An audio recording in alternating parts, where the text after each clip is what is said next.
கவிநிலவு இணைய வானொலி நேயர்கள் அனைவருக்கும் என்னுடைய எளிமையான காலை வணக்கம். இந்த கவிநிலவு இணைய வானொலியில் நேற்றைய தினம் 8ஆம் தேதி மாலை 6 மணிக்கு காணொளி கவியரங்கம் அப்பா என்ற தலைப்பில் நடைபெற்றது.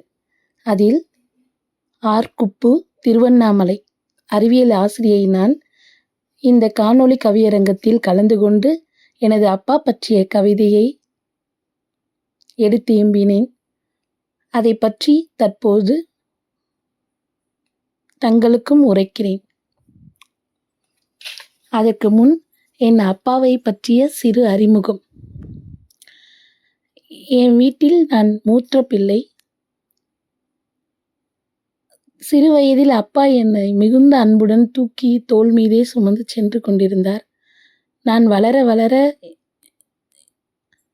அவர் செய்த சில நடவடிக்கைகள் எனக்கு பிடிக்காமல் போனது. அவர் என்னை அலட்சியம் செய்கிறாரோ, நான் அவரை எதிர்த்து பேச என்னிடமும் அவர் கோபமாக நடந்து கொண்டார். அப்போது நான் அலட்சியம் செய்கிறாரோ என சிறிது காலம் விலகி இருந்து விட்டேன். ஒரு கட்டத்தில், அதாவது கடந்த 2010ஆம் ஆண்டு அவர் விட்டார். அதன் பிறகு என்னுடைய புரிதலில் அவரை இன்னும் இவ்வாறு புரிந்திருக்கலாமோ, அவ்வாறு புரிந்திருக்கலாமோ என்ற எண்ணம் என்னுள் இருந்து கொண்டே இருந்தது. அதாவது அப்பா வளர்ந்த சூழ்நிலை, அவரின் தினசரி போராட்டங்களில் இவ்வாறு இருந்திருக்கலாம். நாம் இன்னும் கொஞ்சம் பெருந்தன்மையுடன் இருந்திருக்கலாமோ என்ற எண்ணம் எனக்குள் அதிகரித்து கொண்டே இருந்தது. அதை இன்று சரிப்படுத்தவோ வெளிப்படுத்தவோ எனது தந்தை இல்லை. அவரிடம் ஒரு வார்த்தை பேசி புரிய வைக்கவும் இல்லை. ஆனால் அவர் மனதிலும் என் மீதான மிகுந்த அன்பும், என் மனதிலும் மிகுந்த அன்பு, மரியாதை. எனது அப்பாதான் நான், எல்லாமே என் அப்பாதான். என்னுள் இன்று இருக்கும் வெளிப்படும் எல்லா குணங்களும் என் அப்பாவது தான் என்பது புரிகிறது. ஆனால் வெளிப்படுத்த இயலவில்லை. இந்த பெரிய ஏக்கம் என் மனதுள் என்றுமே இருந்து கொண்டே இருக்கிறது. இச்சூழலில் கவிநிலவு வானொலி கவியரங்கம் இந்த எண்ணத்திற்கு சிறிது வடிகால் செய்தது போல் இருந்தது. இந்த வாய்ப்பு எனக்கு வாய்ப்பளித்த அனைவருக்கும் மிக்க நன்றியை இத்தருணத்தில் தெரிவித்துக் கொள்கிறேன். மிகுந்த உணர்ச்சிகரமான தருணம் இது. இப்பொழுது அப்பா பற்றிய என்னுடைய கவிதை தங்கள் முன்னிலையில் கூறுகிறேன். அப்பா அனைத்து உணர்வுகளும் அடங்கிய பெட்டகம்.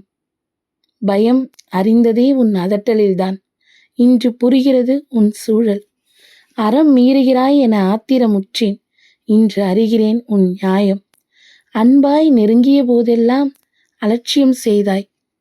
ஆத்திரத்தில் அனுதினமும் உன்னுடன் சண்டையிட்டேன். இன்று அன்பாய் இருக்க ஏங்குகிறேன். நீ கூட அன்பை வெளிப்படுத்தி இருக்கலாம். என் உள்ளத்தில் ஆழத்தில் பதிந்திருக்கும் அப்பாவின் வெளிக்காட்டா அன்பு அழியாத ஒரு முத்திரை என்றும். என் சிறு வெற்றியில் மகிழ்ந்து ஊருக்கெல்லாம் இனிப்பளித்தாய். விவரம் அறிந்து இன்பத்தில் திளைத்தேன். இன்று வரை ஏக்கம் உண்டு உன் அரவணைப்புக்காக.